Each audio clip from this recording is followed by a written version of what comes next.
Hello, Brachiopods, part two. Part two of many. Yeah, three for the main talk. Yeah.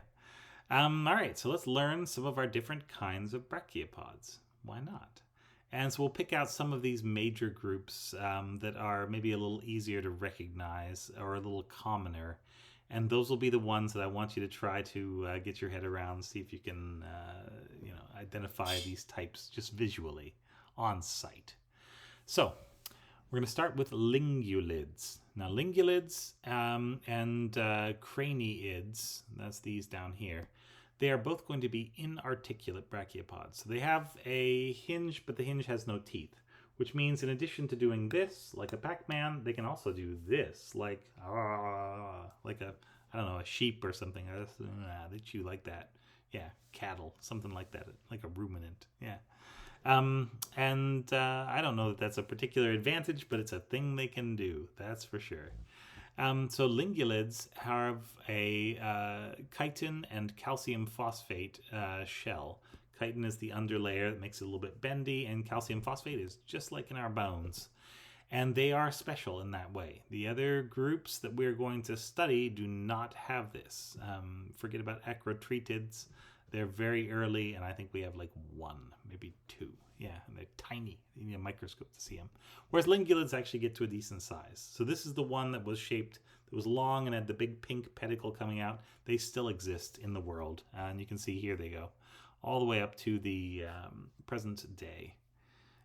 So those are, recognizable. You can usually spot a lingulid shell in a fossil by its color. The color for calcium carbonate shells, which is all the rest of brachiopods, are going to be sort of creamy white to a bit orangey yellow, that sort of color.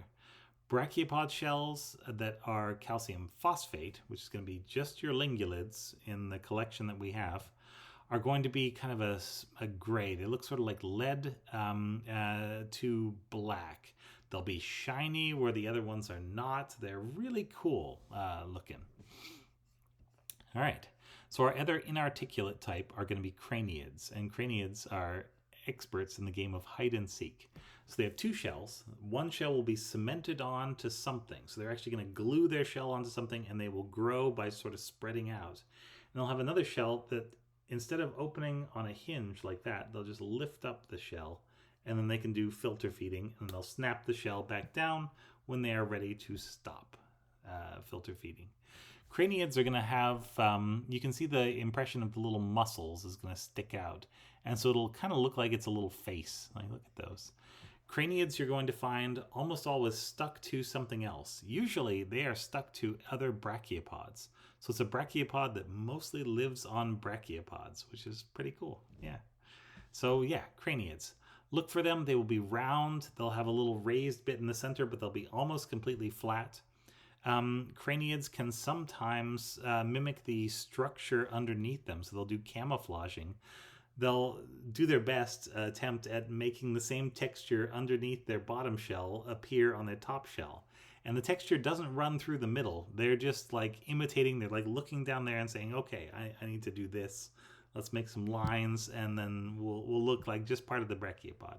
So yeah, very good at hide and seek. Experts at camouflage. Okay, skip the Cutorginids.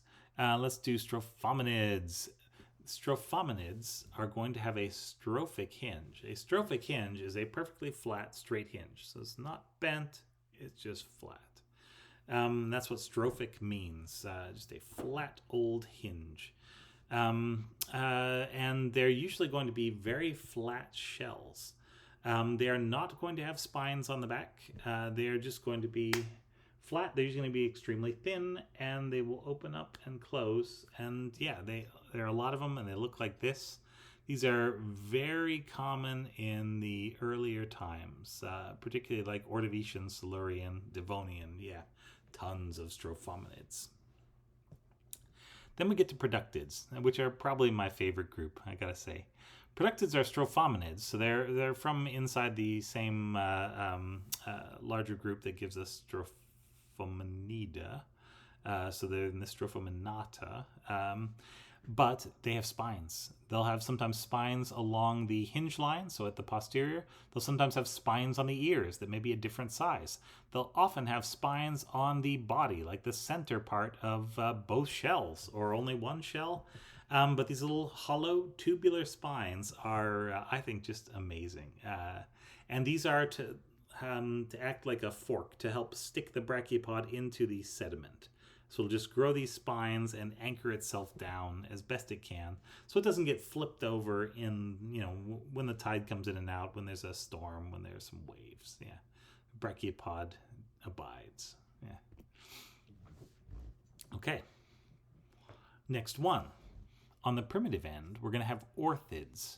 Orthids generally are just sort of round. They'll have a little triangular to square notched hole in the center, but both of the valves will be fairly close to each other.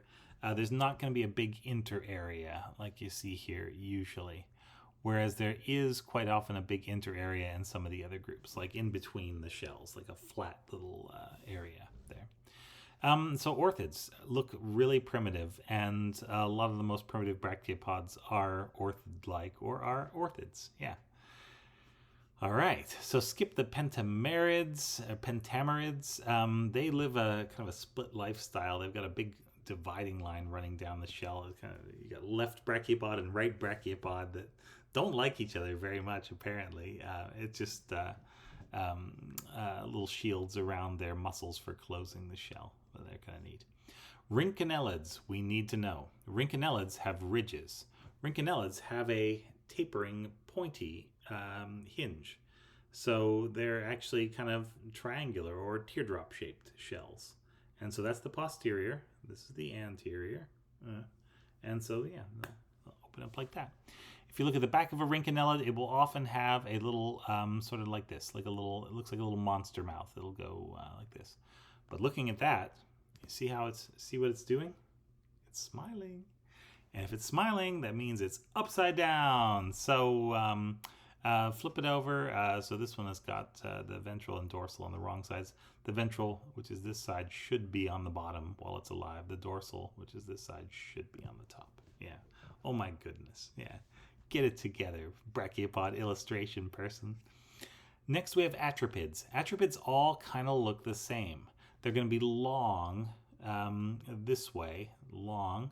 Not particularly wide, but they'll have graceful little wings that'll just barely stick out. And the rest of them just looks like an egg. It's like an egg with two little wings on the top of it. And they have a really cool texture. It's got crisscrosses in it. Lines going this way and lines going this way. Atripids are neat because inside they have two sideways spiral lophophores supports. So yeah, that's the direction that they ran. And let's see, rhynchonellids are still alive. Those made it. Atripids did not, unfortunately. But you look around the Silurian and Devonian, boy, are there a lot of atripids going on. Even in the Ordovician, yeah, they did well for a while. Let's see. Pterobrachiopods are easy to recognize, but kind of boring. Let's zoom in on those. And there we go. So here's a pterobrachyolid. They have a circular hole, and that's going to be where the pedicle used to come out. So here we're looking at the ventral valve. This is the dorsal valve, the smaller of the two on here. And you can tell that because of where the pedicle hole is. These guys have it's like a square arrangement, like a double loop for their lophophore support.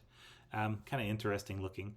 These have survived, but on the outside they're just the boringest looking shells. They're just smooth, and they are long, and they have a pedicle hole, and that's their whole deal. Yeah, they're easy to recognize, but I always feel a little disappointed when I do recognize them, because like, oh, okay, you're a pterobrachyolid. I mean, you're doing the best you can, right? Yeah. Okay, athyrodids, don't worry about athyrodids. It's like Composita. We have tons of Composita. You will see tons of those at every fossil site we go to. But yeah, they're like a short-armed spearfer, essentially. But in a shell that's more similar to a pterobrachyolid. But don't worry about those. Let's skip over athyrodids and thesidiids. And let's go to spiriferids, because spirifers have those spiral lophophore supports that go sideways. Yeah, little curly spiral lophophore supports. Spearfurs are going to look like they have little angel wings, and then inside, the thing that actually defines them is going to be these spiral lophophore supports. This guy up here, this little rotating orthid, if you look inside, it's got the outside as if it was a spearfur, but inside it does not have the spiral supports. And so that's why it is grouped as an orthid, but it seems to be trying to do the same sort of thing. And it may have had a sort of a curly lophophore.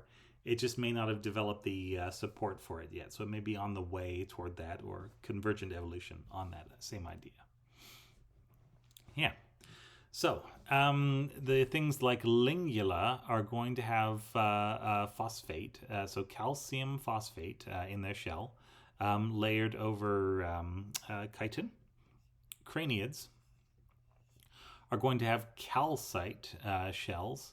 It might even be aragonite that's making up the calcite. Remember, that's just the one different crystal stacking form of the same calcium carbonate substance. And these are the ones that both have no teeth holding their hinge. So they are not hinged like that. They are just two shells that sit close to each other that can rotate and can lift. Rhynchonelliforms are going to be all the rest of the brachiopods, and they're all going to be made of calcite. So when I say most brachiopods are calcite, it's because, yeah, everything except lingulids are going to be calcitic, things close to the lingulids. Yeah.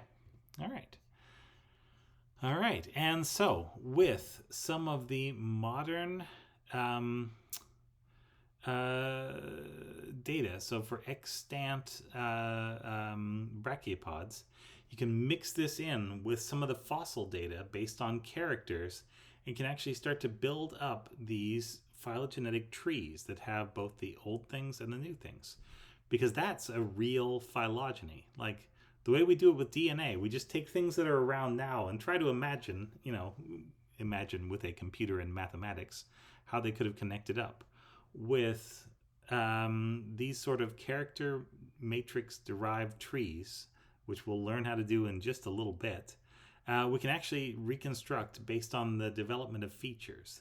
The idea that, everything that has a nose is probably related to everything else that has a nose, but that it's not just the nose. You're going to look for the nose and the eyes and the mouth and the hair and everything else, and you'll build up a whole statistical picture of what a particular taxon is.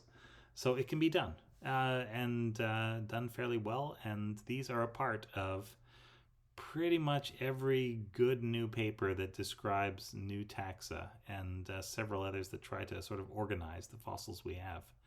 This is how you understand evolution. It's a little tree like that. Yeah. So there you go. All right. I think that is a good place to stop, just like the little red stop sign says. So that's the end of Brachiopods Part 2. Come back for Brachiopods Part 3, if you dare. You better dare, though. Yeah. See you then.